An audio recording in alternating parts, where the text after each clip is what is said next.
দর্শক, ফিলিং স্টেশনের পরিস্থিতি জানাতে রাজধানী তেজগাঁও থেকে সরাসরি যোগ দিচ্ছেন সহকর্মী নিয়াজ মোর্শেদ। নিয়াজ, ফিলিং স্টেশনের এখন কি পরিস্থিতি দেখতে পাচ্ছেন? চাহিদা অনুযায়ী চালকরা তেল পাচ্ছেন কিনা জানাবেন।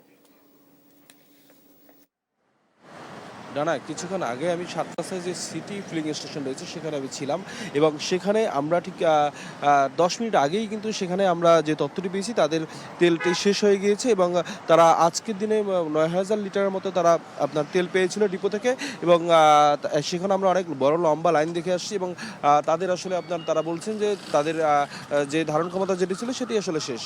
এবং আমি এই মুহূর্তে কিন্তু আছি আপনার তেজগাঁও যে আসলে ট্রাস্ট ফিলিং স্টেশন সেখানে আছি এবং সেখানে কিন্তু আপনি দেখতে পাচ্ছেন যে মোটর সাইকেলের একটা বেশ লম্বা লাইন এবং এই লাইনটি কিন্তু একেবারে মহাখালী পর্যন্ত কিন্তু আপনার মহাখালী যে রেল গেট সেই দিক পর্যন্ত কিন্তু চলে গিয়েছে। আমরা কিন্তু কিছুক্ষণ আগে সেখান থেকে এসেছি এবং যদি একটু বলি এখানে আসলে যারাই অপেক্ষমান আছেন তারা কিন্তু প্রায় 3.5 ঘন্টা থেকে 4 ঘন্টা ব্যাপী কিন্তু তারা আসলে অপেক্ষা করছে এবং আগামীকালকে যদিও অফিস খুলবে অনেকের, সে কারণে আজকে তারা আপনার তেল কিন্তু পর্যাপ্ত পরিমাণ তেল নিয়ে যাওয়ার জন্য কিন্তু তারা এখানে এসে আসলে আপনার অপেক্ষা করছেন।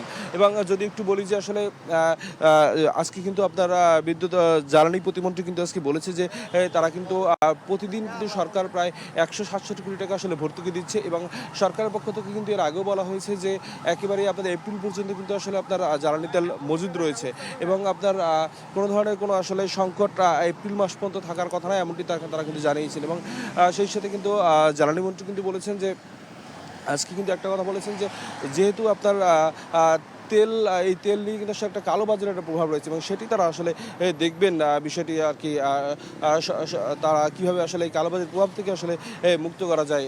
এবং যদি একটু বলি এখনও পর্যন্ত আপনি দেখছেন যে আসলে তাদের কিন্তু আপনার বেশ আপনার এখানে কিন্তু আসলে তারা ঘন্টার পর ঘন্টা কিন্তু আসলে আপনার সিরিয়াল দিয়ে কিন্তু এখানে আসলে তাদেরকে থাকতে হচ্ছে। যদি একটু বলি কতক্ষণ আসছেন এখানে, একজনের সাথে যদি কথা বলি, ভাই আপনি কতক্ষণ এখানে অপেক্ষা করছেন? কথা বলবো না ভাই, খুব টায়ার্ড।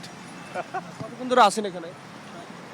না, আজকেই আসলাম, ঈদের আগে নেওয়া হয়েছিল আবার আজকে আসলাম। এখানে প্রায় 4 ঘন্টা হলো। যেমনটি দেখতে পাচ্ছেন আসলে 4 ঘন্টা যাবত কিন্তু তিনি আসলে এখানে অপেক্ষা করে কিন্তু এখনো পর্যন্ত কিন্তু আসলে তিনি একেবারে শেষ পর্যন্ত কিন্তু যেতে পারেননি। এই ছিল আমার কাছে সর্বশেষ তথ্য।